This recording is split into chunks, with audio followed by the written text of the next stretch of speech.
अस्सलाम वालेकुम dear students, how are you? कैसे हैं आप? उम्मीद है कि ठीक होंगे और काम भी कर रहे होंगे। काम करना ज़रूरी भी है और ज़रूरी इसलिए है कि आप देख लें अपने बुक, जिन्होंने काम किया हुआ है, अपने बुक के पिछले पेजेस को पलट कर देखें। आपके अल्फाजमानी तो तैयार हो चुके हैं। यही एक खूबी है काम करने की। आइए अपने लेक्चर की तरफ बढ़ते हैं। ये है हमारे पास उर्दू लाजमी जमात दहम की किताब। भला देखें ये किताब हमारे पास प्रिंट कौन करता है। ये किताब प्रिंट करने वाले इदारे का नाम है Khyber Pakhtunkhwa text book board Peshawar. कभी हमने सोचा भी नहीं कि ये क्या है। ये टेक्स्ट बुक बोर्ड जो है ये हमारा टेक्स्ट यानी निसाब की किताबें छपवाने का इदारा है। और कहाँ पर है? पेशावर में है। ये इदारा पेशावर में है और ये हमारे सूबे का नाम है। सूबे का नाम कैसे लिखा जाता है ये भी आपने देख लिया। डियर स्टूडेंट्स, आज हैं हम अपने मजमून माँ की नसीहत। माँ की नसीहत क्या है?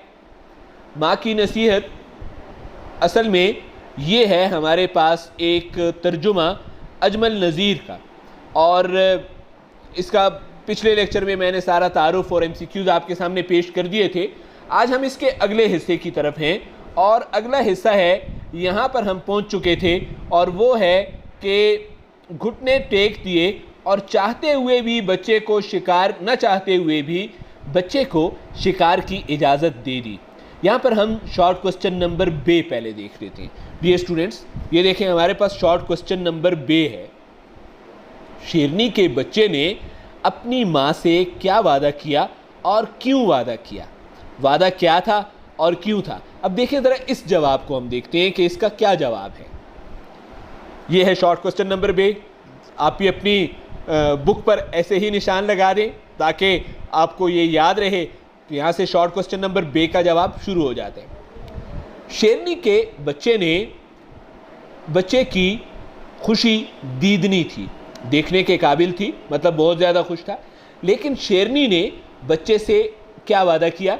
वादा लिया कि वो हर चीज़ पर हमला करे लेकिन इंसान से बचकर रहे। ये वादा लिया। क्यों? ये क्यों का जवाब है।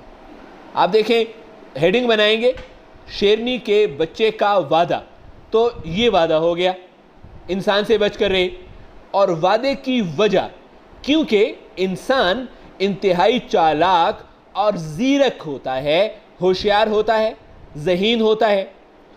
बच्चे ने चारों नाचार, चाहते हुए और न चाहते हुए माँ से वादा तो कर लिया, लेकिन इसको ये तशवीश लाहक हुई, ये फ़िक्र और सोच लाहक हुई कि माँ ने इंसान से लड़ने और इंसान का शिकार करने से मना क्यों किया है। यहाँ ये बात काबिल ज़िक्र है कि बच्चों को जिस काम से रोका जाए उसी काम में उनका तजस्सुस ज़्यादा होता जाता है। आपने देखा, जब मना कर दिया कि आपने इंसान का शिकार नहीं करना, तो आपको रुक जाना चाहिए। उनका तजस्सुस हो गया और उन्होंने सोचा कि मैंने तो इंसान का ही शिकार करना है। हम पेज नंबर नेक्स्ट पर आ जाते हैं। पेज नंबर नेक्स्ट है, शेरनी का बच्चा माँ से रुखसत हुआ तो खुशी से सरशार था। शेरनी का बच्चा माँ से चला गया। आज खुशी की वजह क्या थी? बहुत ज़्यादा खुश था, सरशार था, खुशी से भरा हुआ था। वो अपनी जवानी पे नाज़ां, अब वो जवान हो चुका था और बड़ा नाज़ां था, बड़ा गरूर कर रहा था, बड़ा तकब्बुर कर रहा था और बड़ा फ़ख्र महसूस कर रहा था। इसी सोच में गलतां था। गलतां किसी एक बात को मुसलसल सोचते रहना, एक ही ख्याल में गर्क रहना था। गलतां था कि वो बहुत ताकतवर है, बहुत फुर्तीला है, बड़ी तेज़ी है उसमें और बड़ा पुरजोश है, बड़ा जोश, जज्बा और गुस्सा है उसमें।